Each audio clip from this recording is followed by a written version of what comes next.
може да се финансира генерален план за управление на движението на града. И вече е правилно такова нещо и е финансирано с такива средства. Преден програмен период. Благодаря за вниманието.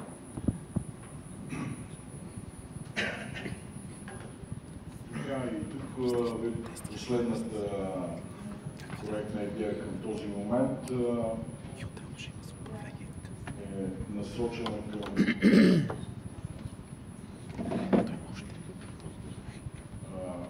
сектор култура и туризъм. Тук става въпрос за наименованието на проекта е Историческата памет на град Плевен с два обекта. Първият обект е реновиране на регионален исторически музей. Проектната идея предвижда облагородяване и модернизация на самотворно пространство на регионален исторически музей. Тази проектна идея съответства на целите на план за интегрирано развитие и общата стойност, индикативна стойност е 7 милиона 277 992 лева.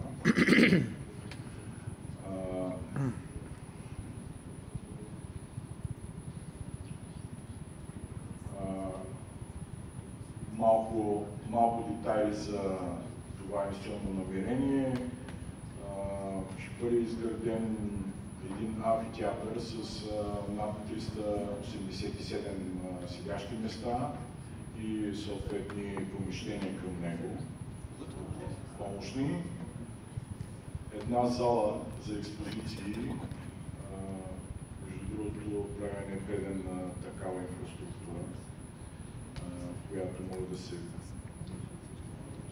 правят експозиции и съответно други културни събития.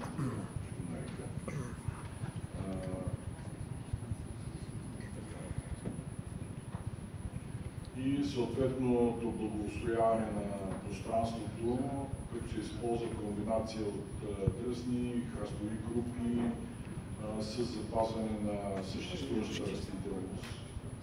В комбинация с тези благоустроителни мероприятия по мероприятия по пространството, паркчето ще го нарека, се предвижда и изграждане на три елемента с експозиционно-образователен характер. Това са макет на храма на Фортуна, възстановка на част от антична улица и възстановка на хипокауста.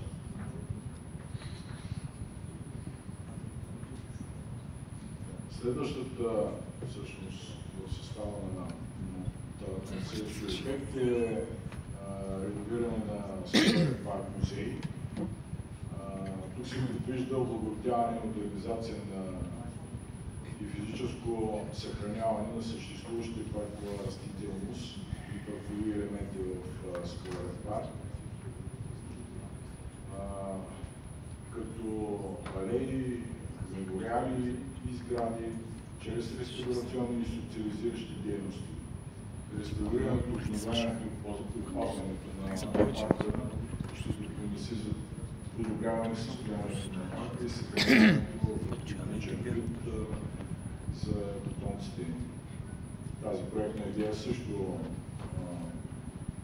отговаря на целите на плана за интегрирано развитие на общината с индикативна стойност от 6 милиона 257 739 лева.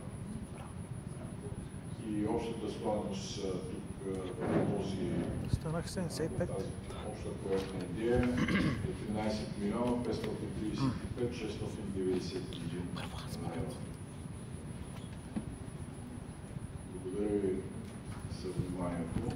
Това са към настоящия момент, това са проектните идеи, които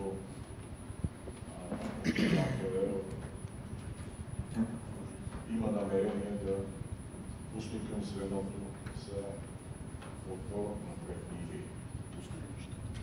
Това сме да ви отговорим на въпроси. Добър ден, Иван Иванов, Сдружение Героите на Тойран. Сигурен съм, че и при предишния кмет и при настоящия в общината не сте и чули за това сдружение, защото явно сте правили кампания, но сте забрали да ни поканите като всеки път. Няма нищо, ще го редуцираме това. Госпожата не се представи преди това, понеже искате, не знам коя е. Аз да ви попитам, така като гледам, тук стигнахме 74 милиона. Вие сте ни събрали, вие сте ни събрали да ни кажете, нали, с какво ще кандидатства общината, то де-факто парите свършиха. Ние сме за разнообразие, да подчертаем, че сме свършили обществено обсъждане. Това първо. Второ, да попитам това звено, което аз съжалявам, че кмета го няма, защото той го е разписал. Това звено по какви критерии беше избрано и как точно една фирма с оборот от 21 000 лева, от която е от мъж и жена, ще разпределя, на кой принцип тя ще разпределя тези 70 милиона от страна на бизнеса. Има доста по-големи бизнесмени в този град с опит в европроектите. Това аз съжалявам, този въпрос сигурно не е към вас, към кмета, аз ще си му задали на него. Второто, което е, каза госпожата, че ще се разшири, нали, това звено. Де факто то там в списъка има резерви. За сега в първите 15 е жената от фирмата, като се разшири, в следващите резерви е мъжа във фирмата. Де факто те цялото семейство ще разпределят и ще оценяват тези проекти. Прекрасно имам предвид. Това ми звучи като при спартански. Аз, между другото, лично на вас ще ви попитам, понеже знам, че сте от стари екип и така, личи си, че Плевен се е развил като евроград. Освоили сме доста пари, вие като се разхождате, изгледа харесва ли? Смятате ли, че в последните години сте развили Плевен от към европроекти и така малко се чува дали изобщо трябва да работите в общината, но този въпрос не е към вас. И накрая да питам, видях тук 11 милиона горе-долу, 10 милиона за дома в Бохот, който е 1012 квадрата. Аз с елементарна сметка си направих, той излиза 10 000 лева на квадрат. Нали, не казвам, че са завишени цените, ама нали, 10 милиона на 1000 квадрата, и отделно казвате, че ще се добавят и пари за управление. Безплатен ще не излезе този старчески дом, не че хората в тези старчески домове напротив заслужават прекрасни грижи, защото те са построили тази държава, която ние съсипваме. 10 000 лева на квадрат ми се струва, да знам малко качи преувеличено. Благодаря. По отношение на първият въпрос, казвам се Камелия Корнеска. В момента съм служител на община Плевен. По началник отдел наблюдение, контрол, проекти и програми, тъй като имаме нова структура. След 11 не мога да кажа дали ще бъда служител и какъв пост. Така, второ. Аз, когато презентирах, посочих, че има две структури, които сме дължни да създадем. Едната структура е звено за подбор на проектни предложения. Това звено към момента се състои от много тесен кръг от хора, които са служители на община. То ще бъде разширено, когато видим какви проектни идеи ще влезнат и каква специфика имат те в срока до 9 мая. Както са написани процедурните правила за структуриране на тези две структури, ние ги спазваме. Тоест, ресорният заместник кмет, териториално селищно устройство, той е ръководител на това звено. Той има секретар, а членовете, които са в звеното към момента, отговарят на критериите за подбор и това са управлявали или изпълнявали минимум 2 проекта с европейско финансиране и да имат съответния образователна квалификационна степен, която е бакалавър или магистър. Това нещо е изпълнено. Относно комитета за подбор на проектни идеи ще ви зачета какви са изискванията.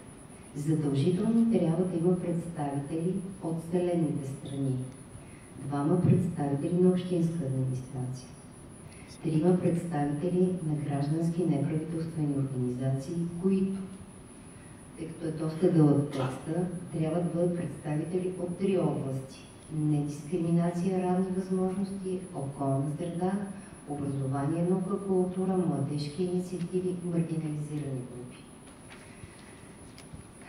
Третия сегмент са трима представители на бизнеса – микро, средно и голямо предприятие. Четвъртия сегмент е национално представените организации на работодателите. Петия – национално представените организации на работниците. Един представител на академичните среди, който е определен от съвета на ректорите. Един представител на регионалната колегия на Камерата на архитектите. Един от регионалната колегия на Камерата на инженерите. Един от Камерата на строителите. Това са задължителните страни. След това по преценка на самата общинска администрация могат да бъдат поканени и други страни, като максималния брой на този комитет за подбор на проектни идеи може да бъде 15 души с право на глас. Той има секретар, има и председател, които нямат право на глас. Сега, това е какви страни трябва да съдържа този комитет. Как се структурира той? Още миналата година, в месец края на юли, началото на август, публикувахме покана на сайта на общината до всички заинтересовани страни, която промотирахме чрез медиите, че, както е процедурния наръчник, обявяваме покана, който се чувства страна, защото тук не се получава възнаграждение, да участва в този комитет за подбор на проектни идеи, да си подаде необходимите документи. В срока, който бяхме определили и който е определен в насоките за структуриране, се получиха 7 заинтересовани страни от тези изброени. По тези правила трябва да обявим нова покана, обявихме отново. В новата покана две от страните си подадоха, представители на две от страните си подадоха документи. И след втората покана обявихме трета и изпратихме покани, тъй като, примерно, вече по Камерата на архитектите и от Съюза на архитектите не си подаде документи в нито една от публичните Той е забравил. в нито една от нарочните, които му изпратих и така нататък, но това ще си ги подаде. Сега, предполагам. Той, ако не си ги подаде, не мога да направите нищо. Така че трябва му се моли. Ами според мен тези 70 милиона е факт, че за да си допустим проектното ти предложение трябва да бъде не по-малко от 1%, което са 708 хиляди. Само по себе си означава, че това е инфраструктура. А кой най-добре може да се даде мнението за една инфраструктура от един архитект? Предполагам, че за това сте съгласни.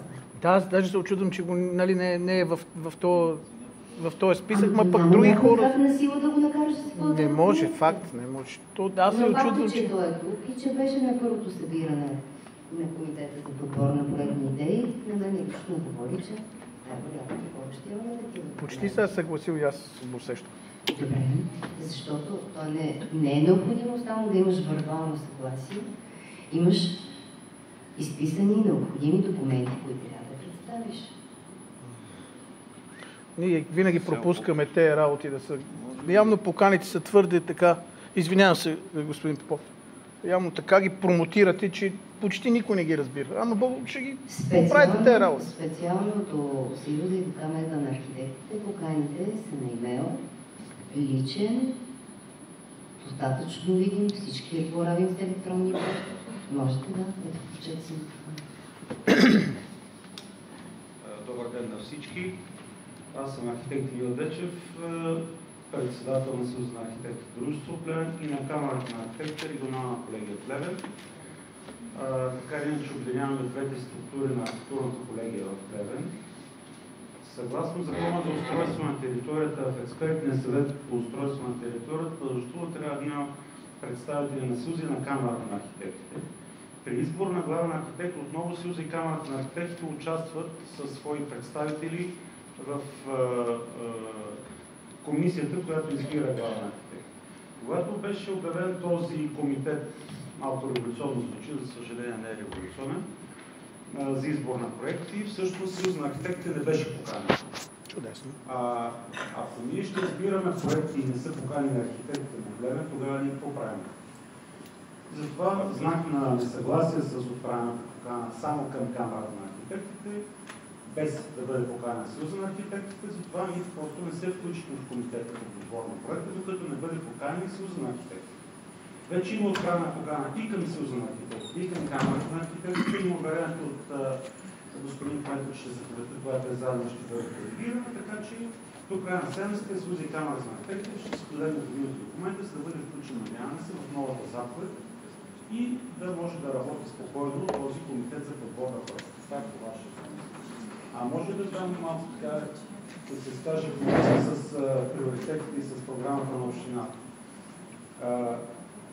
От началото на годината имаме няколко писма и срещи, и разговори, подадени до кмета на общината, подадени до председателя на общинския съвет, до отделни общински съветници, с възможност това да се разгледа и на общинска сесия във връзка с приоритетите, във връзка с бюджета на общината, във връзка с програмата на общината, във връзка с това, че все пак след около 2 години очакваме магистралата да се появи. Искаме или не, това ще се случи. Община Плевен има страшно много приоритети в тази посока, които трябва да изключвам обходния път, за което не се прави нищо.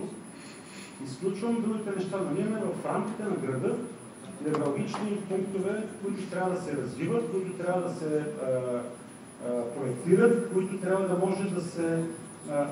Нито един от тези приоритети може би към инвестина 15 не видяхме тук като приоритет на общината в следващия период да се развие нещо. Това е много хубаво, там ще направим много училище, ще направим амфитеатър в музея, ще направим други неща, ще направим 30 милиона за тролейбусния транспорт и така нататък, за спирки на градския транспорт. Нищо за паркиране, нищо за кръговите движения, нищо за инфраструктурата в града, която е в плачевно състояние. Така че аз се надявам в тази посока общината да вземе мерки и все пак нещо да се случи, защото искаме ли не, нещата ще бъдат трагични се бъдат. Основният проблем за инфраструктурата, говорим нали за пътища, улици и за кръговите кръстовища. Добре. Е това, че по приоритет едно са недопустими за финансиране от земните комуникации. Тоест, ние дори сега да направим една нова улица, едно ново кръгово, един асфалт, когато отдолу, примерно, има ВК, ЕО или топофикация, каквато и да е инфраструктура и тя аварира, ние ще трябва да го разкопаем, това чисто ново строителство, просто ще трябва да търсим някакъв друг източник на финансиране, който да може да бъде като допустим разход и тази инфраструктура, която е отдолу. Това е една от основните причини. Може би няма как да... Аз едно пояснение. Да. Казвам се Красимир Богов и искам да внесем едно уточнение. Плевен има двата най-важни плана. Това е общия устройствен план и плана за интегриране градско развитие. И в двата плана е ясно, че нашия вход на града ни ще бъде само от юг. След 2 или 3 или след 5 години, няма значение кога. В предишните мандати, в които и вие сте свидетели, двамата докладващи, общината похарчи 1 милион за инвестиционно проектиране. Похарчи стотици хиляди за устройствено планиране, абсолютно безполезно. Квартал 20 още не е процедиран. Това е едната от ромските махали с още нещо там. Преди той струва 80 или 100 хиляди лева. 1 милион за инвестиционно проектиране, което няма никакво участие тук, никакъв резултат. И нито една стотинка за проучване, инвестиционно проектиране, айде да не говорим за устройствено планиране в южната посока, в южно направление. Значи представете си, няма друг град като Плевен в страната. Като почнете Добрич, Силистра, Тутракан, за Русе да не говорим, Шумен, Разград, Търговище, Ловеч, Габрово, Монтана, Видин, Враца, Ловеч, всички пътища в другата държава, всички градове и всички обходни пътища са направени. Плевен няма такъв.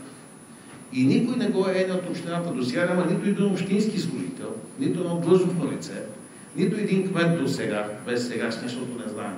Но новия заместник кмет по строителството заяви официално на наша среща, в която каза така: позицията на общината е следната. Ние сме против обхода, защото е много скъп и Министерството няма да даде пари, но ние сме против и да минем по улица Райски кът. И ние го питаме на наш въпрос: каква е позицията на общината? Ми ще спираме тировете на Брестовец. Това не е смешно, това е трагично. И питам аз сега, в един от приоритетите правите генерален план за безопасно движение. Ами точно тази инфраструктура, която е под земята, тя ще бъде унищожена заедно с повърхността от всички тирове и целият поток, който ще мине през Плевен. Ние имаме две улици. Дойдан и Христо Ботев. И двете улици, преди 35 години, 40, като почнах работа, всички влязяха за втори клас. Имаше ограничение 5-метрови ивици, които с съдействието на общината и всички служители на общината бяха унищожени и всичко отиде на улично-революционната линия. Направихте по една синя зона.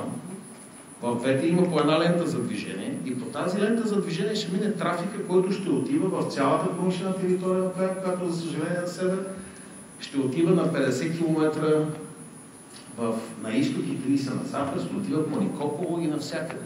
Представяте ли си по това нещо? Погледнете един малък европейски град. Ние минаваме уже със среден европейски град. Нали, цялата община сигурно сме 100 000. Няма такъв град в България. И няма нито една официална позиция, която да подкрепя и да има идея и да бъдат отпуснати пари за такова проучване.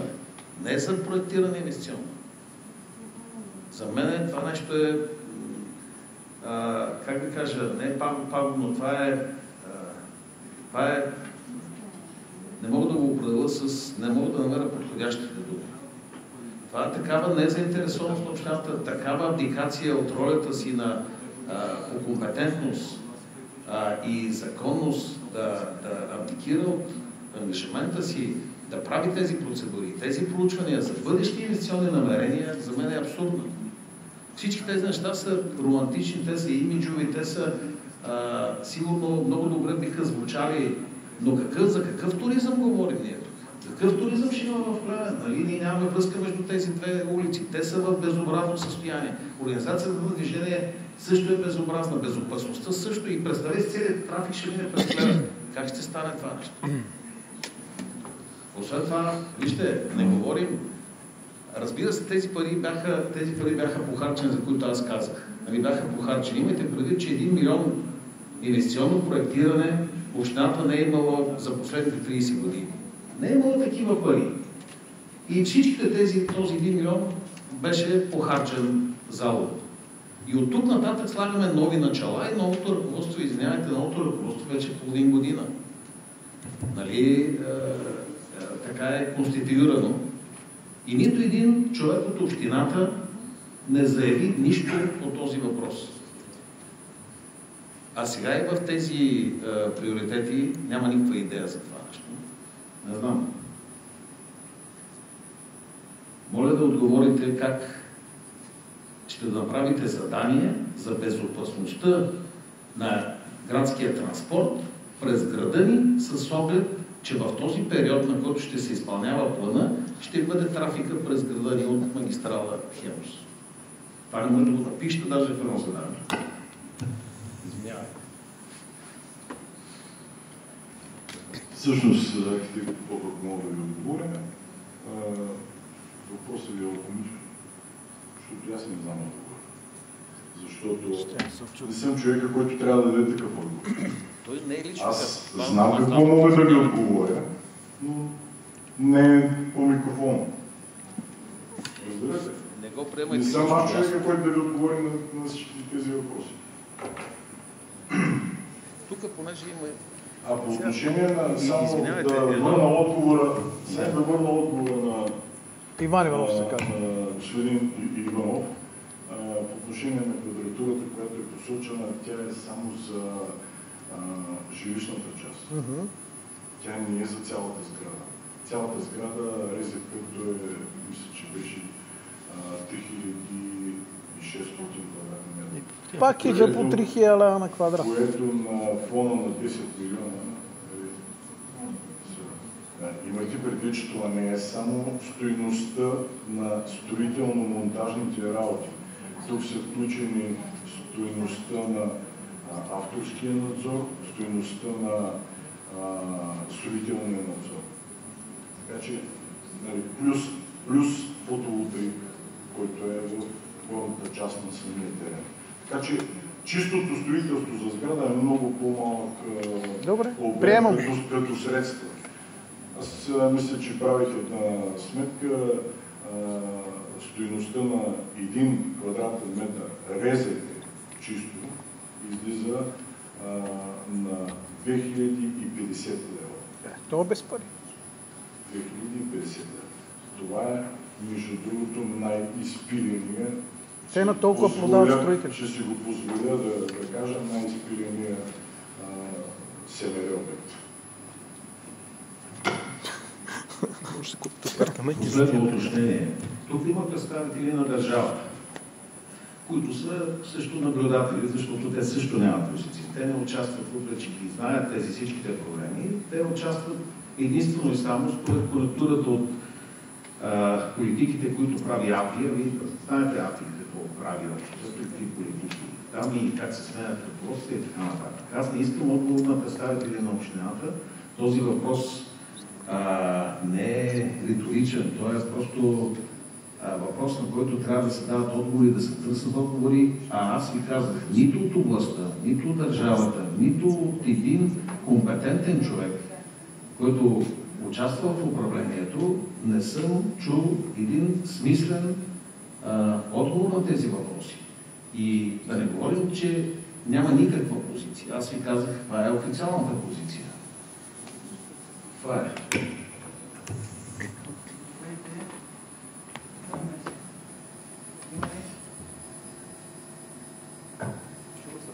Така.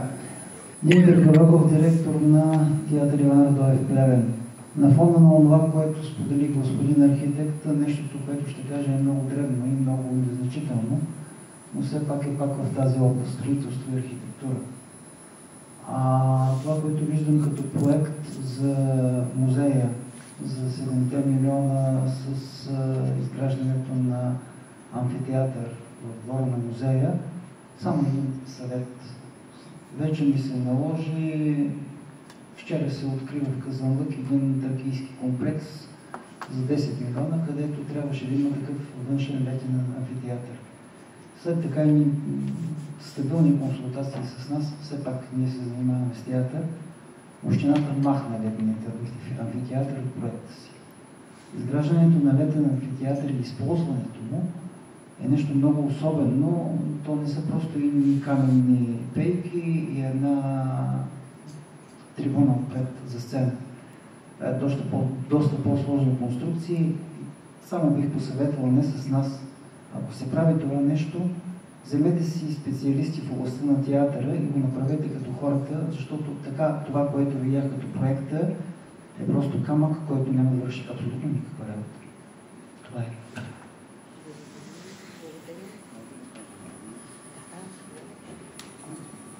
Много се включвам във връзка с тези амфитеатри и с всички тези неща, защото ставаше въпрос и за един проект в летния театър, който пак е нещо като амфитеатър. След това имаше един такъв подобен проект и в Медицинския университет, който също направи така един амфитеатър, нещо си за поръчване дипломите на студентите.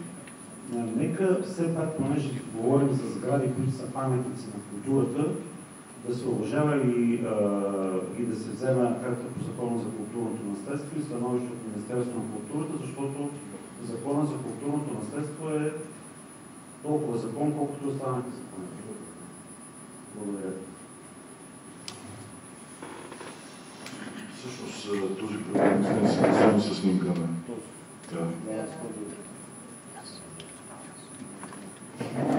Все пак е мисля да видим той всъщност Кобелев парк е самия парк на парковото изкуство. нейна архитектура.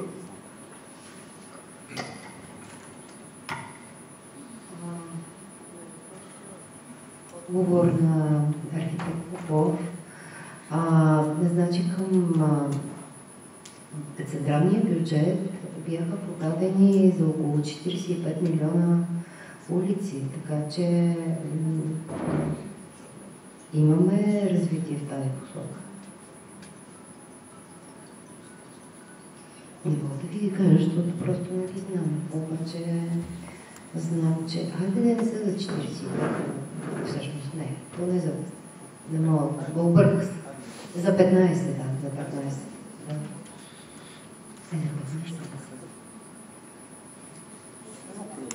Извинявайте, че пак се вижте, 100 милиона да отделите за улици, те няма да решат проблема с преминаването на трафика през нашия град.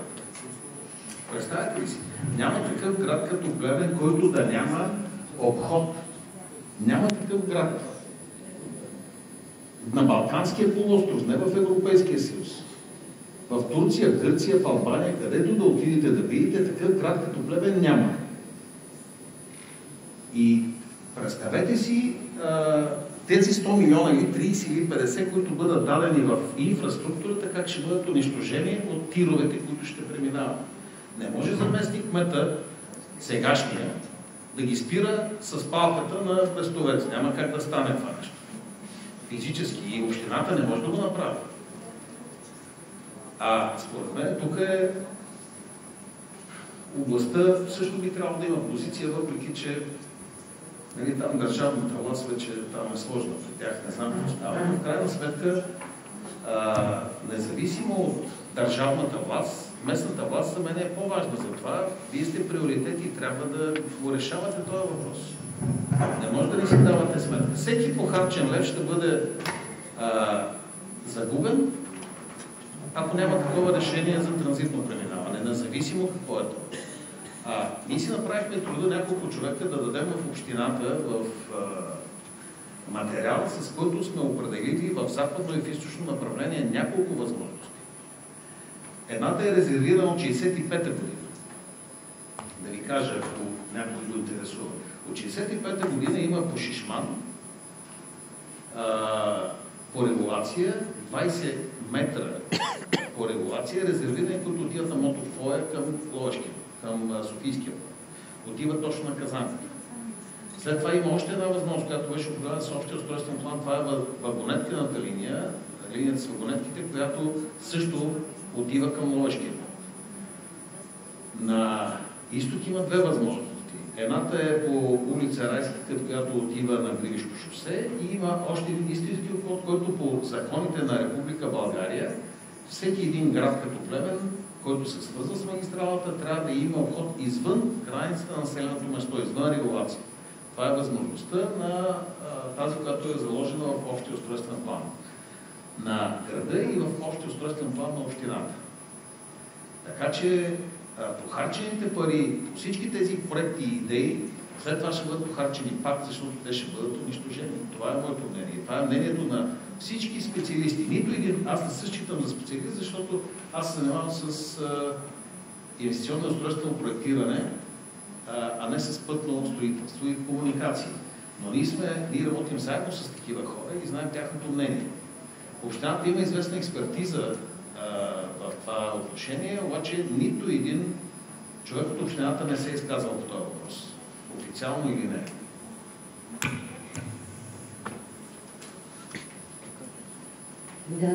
Това не е думата. Аз се извинявам, че пак взимам думата и се изказвам още веднъж. Да върнем така малко топката в полето на инвестиционните проекти.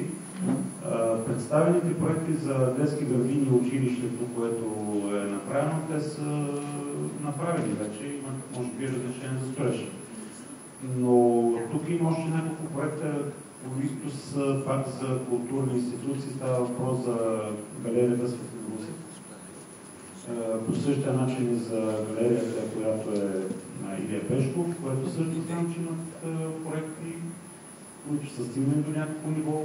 Може би вече не са актуални, защото е изтекла срока, но така или иначе тези сгради тези сгради, независимо, че има собственост и вмешателство заедно с държавата, би трябвало все пак съвместно с областта и общината да направят съответните действия, за да могат и те да участват в тази програма за финансиране, защото тези културни институции трябва да кандидатстват, трябва да се развиват. Не може така да се случи. Другото, което е, какво правим с тези проекти, които имат разрешение за строеж? Окей, добре.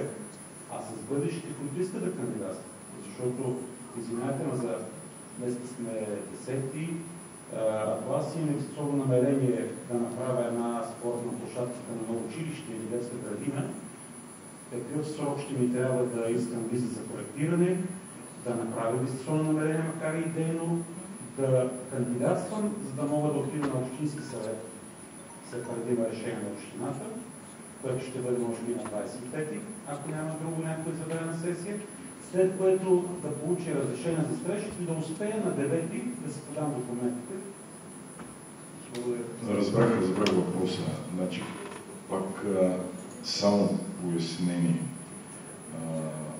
Настоящата програма по приоритетна ос 1 процедира по новия подход с двуфазно кандидатстване.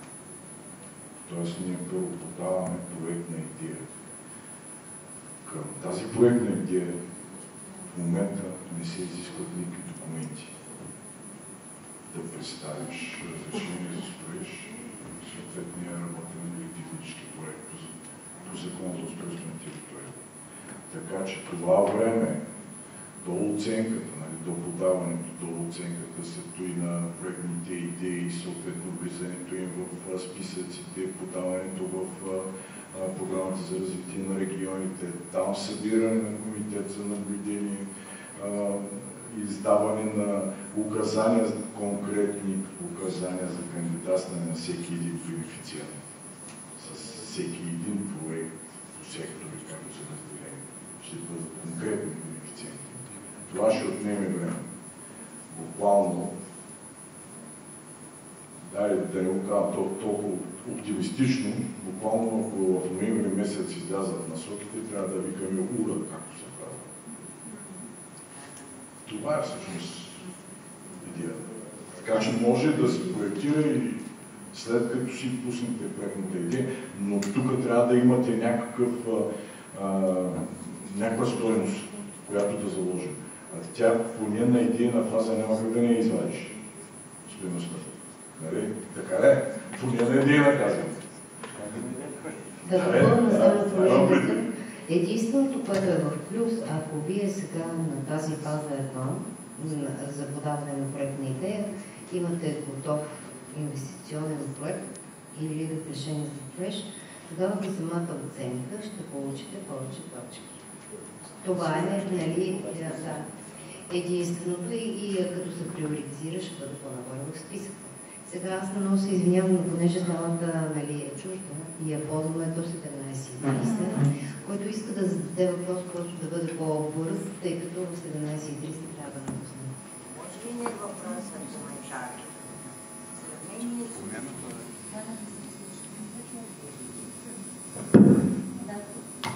В сравнение с други информационни дни на други общини, преди всичко Бургас имам предвид, тук в някаква посока се тръгна, представя се само замисъл на общинската администрация. А конкурса е за всички организации, държавни, общински, неправителствени организации на територията на Плевен и съседните общини. Като се стимулира подхода на интеграция. Грешка сте, не е така, само за градско развитие. Градско развитие с съседните селски общини, интегрирани. Не е подхода интегрирани интегрирано градско развитие. Интегрирано градско развитие на 10-те големи общини с съседните селски общини. Точно така. Имаше обучение, аз съм това може присъствал. да проверите по документи. Но важното нещо е да се обясни на хората подхода, интеграцията. На Бургас половината информационен ден беше това. Как да работят заедно, да се стимулират различни подходи. Погледнете, излезоха вече от първия етап. Те са подобни проектни идеи. Невероятни. Само нашия град го няма никъде на картата. И дори систематизирани се разпространяват презентациите. Да, има го в комбинация на Медицинския университет. Тук има смисъл и в следващите дни към общинските администрации и областните администрации. Има такива звена, които консултират, защото повечето обекти са или общинска, или държавна собственост. Но има и стимули, когато са частни инвестиции, когато се комбинират и с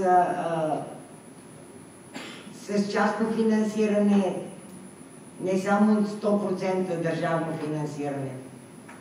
Това си е сега с новото Министерство на иновациите и растежа. Бяхме с кмета на Плевен на такава презентация за всички общини и си заслужава и това да се презентира.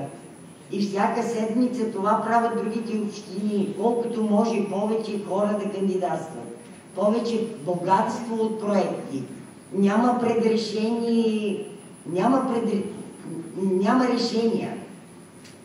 Има възможност, инициативата, да.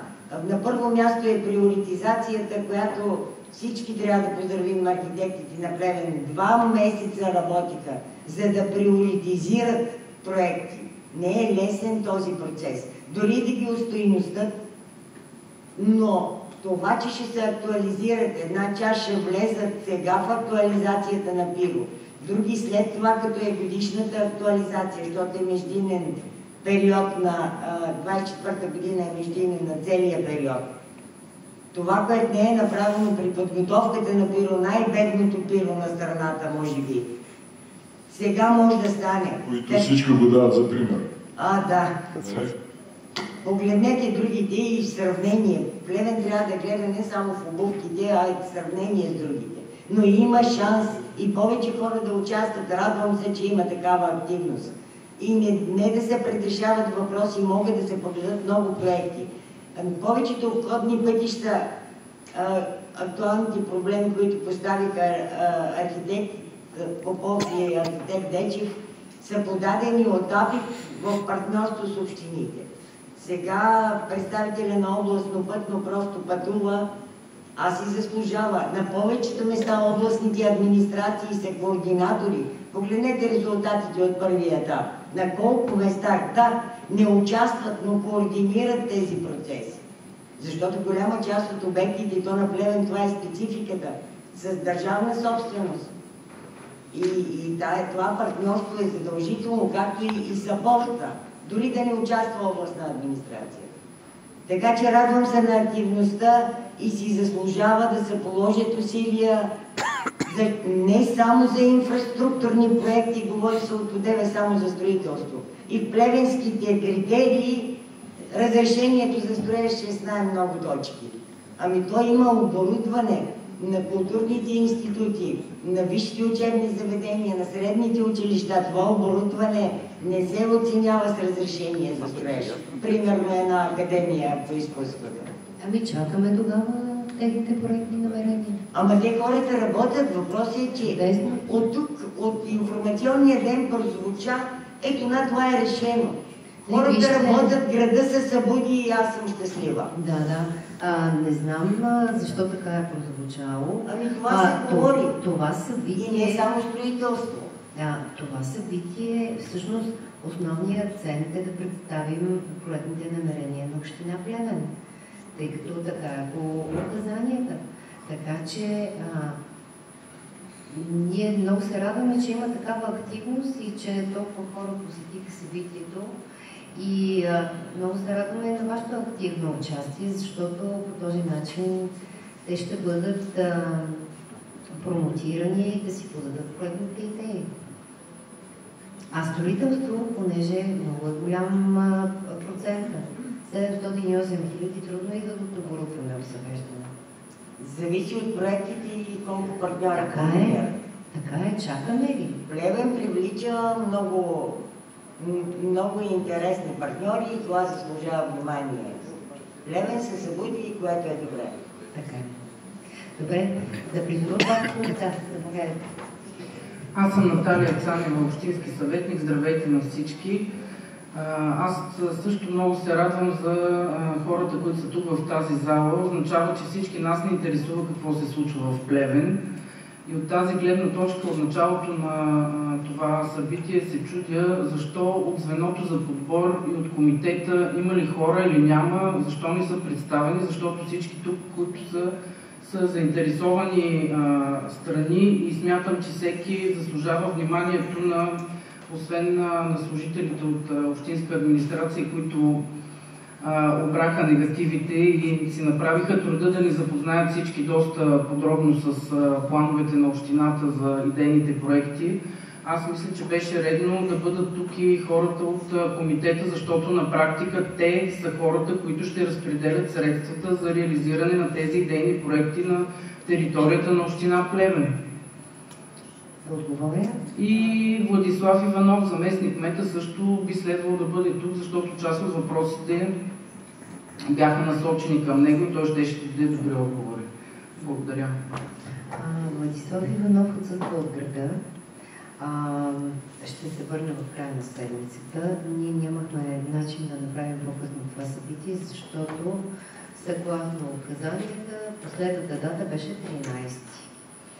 А 13 е събота. Така че за това той не присъства тук. Аз съм представител на звеното за подбор на проектни идеи. Същевременно и представител без право на глас за комитета за подбор. Те са информирани, много от тях участваха и онлайн, само че не можахте да ги видите. Защо не са тук? Всъщност всеки сам решава дали да е тук или не, но много погрешно е мнението, че комитета за подбор и структурата, която разпределя парите. Значи, основната оценка, нали аз в моята презентация обясних, идва от звеното за подбор на проектни идеи, което оценява по оценителните листове, които са към указания за оценка на проектните идеи. Там няма как да дадеш толкова точки, колкото не заслужава този проект или обратното, защото те са точно разписани. На база на оценката по административно съответствие и допустимост идва и другата оценка, която е за спецификата на самия проект. Комитета за подбор проверява работата на звеното до толкова, доколкото гласува с приоритизираните списъци. Тоест, проектните предложения, както са подредени в низходящ ред, по броя точки, които са получили, комитета за подбор просто гласува това подреждане. Или, ако прегледа работата на звеното и установи пропуск или нередност, има право да върне работата за преразглеждане. Но не, той е основната структура, която решава това нещо. В смисъл такъв, той е една контрола на работата на звеното, но не само единствено. Той взима тези решения. Нали, то всичко е обективно. Ти имаш един контролен лист, сядаш и пишеш по него. Една брой изисквания и ти срещу лявата страна на таблицата трябва да напишеш като оценител какво си видял и колко точки заслужава това проектно измерение. Имаш много насоки, в които трябва да извършиш неговата проверка. За да може то да бъде класирано в необходимия порядък и този списък да бъде приоритизиран. И така, аз